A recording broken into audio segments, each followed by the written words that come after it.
নেতৃত্বের নক্ষত্র। আমরা জানি আমাদের নেতৃত্বের নক্ষত্র হচ্ছে আমাদের সর্বশ্রেষ্ঠ এবং সর্বশেষ নবী প্রফেট হযরত মুহাম্মদ সাল্লাল্লাহু আলাইহি ওয়াসাল্লাম। তো তিনি যখন নেতৃত্ব দিয়েছিলেন তার পূর্বে সে কিভাবে প্রস্তুতি গ্রহণ করেছিলেন সেটা নিয়ে আমরা একটু আলোকপাত করছি। তো সে যখন ছোটবেলায় বেদুইন সম্প্রদায়ে মানুষ হয়েছিলেন তার দুধমা হালিমার আন্ডারে। তো বেদুইন সম্প্রদায়টাই ছিল মরুভূমির মধ্যে এবং সেখানে কিন্তু একটা কঠিন একটা পরিবেশ ছিল। বাট কঠিন পরিবেশ থাকা সত্ত্বেও সেখানে কিন্তু নির্মল বায়ু ছিল এবং অর্গানিক ফুড ছিল, যেটা তার শারীরিক এবং মানসিক গঠনে কিন্তু সাহায্য করেছিল। এবং ছোটবেলায় সে যে কাজটা করতেন সে কিন্তু মেষ চড়াতেন। মেষ চড়ানো কিন্তু একটা কঠিন কাজ ছিল, যে মেষগুলো যাতে স্কাটার্ড হইতে এদিক ওদিকে না চলে যায়। কারণ যদি স্কাটার্ড হইতে বিভিন্ন দিকে চলে যায় সেক্ষেত্রে কিন্তু অন্যান্য যে জীবজন্তু আছে, নেকড়ে আছে, সেগুলি কিন্তু তাদের আক্রমণ করতে পারে। এই জন্য কিন্তু তাদের একসাথে কম্প্যাক্ট করে রাখা কিন্তু একটা কাজ ছিল। এইটাই কিন্তু একটা টিম ওয়ার্কে সে কিন্তু তার পরবর্তীতে বিশেষভাবে কিন্তু এটাকে হেল্প করেছিল। এবং মরুভূমির পরিবেশটায় তাকে কিন্তু রেজিলিয়েন্ট লিডার, দ্যাট মিনস সহনশীল লিডার বা লড়াকু লিডার হিসাবে সে কিন্তু পরবর্তীতে তার আবির্ভূত হয়েছিলেন। সেখানে কিন্তু মরুভূমির যে পরিবেশটা সেটাই কিন্তু আসলে সহজসাধ্য কোনো একটা আসলে এরিয়া ছিল না, সেটা কিন্তু একটা ডিফিকাল্ট বা একটা মানে একটা ট্রাভেলসাম একটা পরিবেশ ছিল।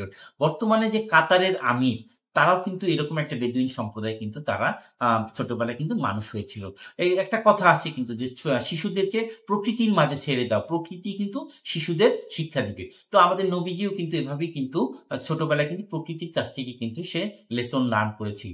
তারপরে সে যেটা করেছিল সে কিন্তু মানে সৌহার্দ্য এবং ভ্রাতৃত্বের সম্পর্ক স্থাপন করেছিল। যেমন ধরুন সে কিন্তু বিভিন্ন গোত্রের মানুষের সাথে একই সাথে কিভাবে সহজ বা একসাথে কিন্তু কিভাবে অবস্থান করা যায়, সহ অবস্থান করা যায়, সেটা কিন্তু সে ছোটবেলায় শিখেছিল। এবং তার যে কাজকর্মগুলি ছিল সেটা কিন্তু সবসময় কনসিস্টেন্ট এবং সবসময় কিন্তু একই রকম ছিল। তো যার ফলে কিন্তু যেটা হয়েছিল সে কিন্তু আলামিন উপাধিতে ভূষিত হয়েছিল। এবং সে যখন মক্কা থেকে মদিনা হিজরতে যান তখন কিন্তু তার কাছে যে গচ্ছিত অন্য মানুষের যে সম্পত্তিগুলি ছিল সেটা কিন্তু সে হযরত আলী রাদিয়াল্লাহু তাআলা আনহুর কাছে হ্যান্ড ওভার করে রেখে যান, যাতে এটা কিন্তু অন্য মানুষকে হ্যান্ড ওভার করা হয়। এভাবে কিন্তু সে আলামিন বা বিশ্বাসযোগ্য একটা উপাধি সে পেয়েছিলেন। তারপরে সে যেটা করেছিলেন সে কিন্তু হেরা গুহায় নিয়মিত একটা ধ্যান করতেন।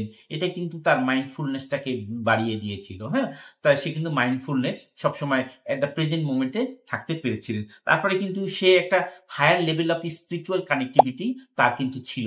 সে কিন্তু হায়ার লেভেল তার পারপাস এবং তার রিয়ালাইজেশনটা তার কিন্তু এসেছিল যে সে এই পৃথিবীতে কেন এসেছে।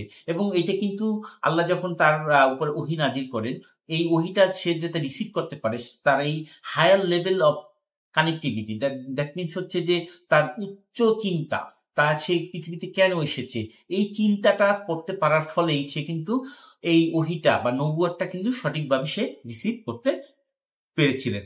তারপরে সে যেটা করেছিলেন তার কিন্তু একটা ভালো একটা ব্যবসায়িক একটা পার্সপেক্টিভ সে ছোটবেলা থেকে গড়ে তুলেছিলেন। এবং সে যখন বিবি খাদিজা রাদিয়াল্লাহু তাআলা আনহুর আন্ডারে যখন সে কাজ করতেন তখন কিন্তু তার একটা অ্যাসাইনমেন্ট ছিল সিরিয়ায়। তো সিরিয়ায় অ্যাসাইনমেন্টে সে কিন্তু অনেক লাভ করেছিলেন, যার ফলে কিন্তু খাদিজা রাদিয়াল্লাহু তাআলা আনহু তার সততার উপরে মুগ্ধ হয়ে তাকে কিন্তু বিবাহের প্রস্তাব দিয়েছিলেন। এবং সে কিন্তু সবসময় মধ্যস্থতাকারী এবং সালিশকারী হিসাবে কিন্তু সবসময় কাজ করতেন এবং কুরাইশদের বিভিন্ন প্রবলেমগুলি কিন্তু সে সলভ করতেন। তারপরে মক্কা পুনর্নির্মাণের সময় হজরে আসওয়াদ একটা পাথর নিয়ে যখন একটা কনফ্লিক্ট হয়, সে কে এই পাথরটাকে স্থাপন করবে, তখন কিন্তু সে একটা চাদরের উপরে এটাকে রেখে ওইটাকে কিন্তু ৪ গোত্রের ৪ জন দিয়ে কিন্তু ওই জায়গায় ট্রান্সফার করেছিলেন। যার ফলে দেখা যাচ্ছে সে এখানে কিন্তু একটা নেগোসিয়েশন করেছিলেন। হ্যাঁ, তো এবং সে তার সবচেয়ে আরেকটা বড় কোয়ালিটি ছিল সেটা কিন্তু সে ডাইভার্স পিপলের সাথে থেকে কাজ করেছিলেন এবং তাদের কাছে লার্ন করেছিলেন।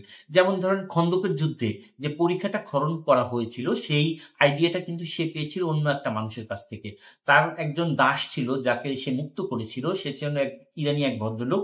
সে কিন্তু তাকে এভাবে কিন্তু আইডিয়াটা কিন্তু সে দিয়েছিল।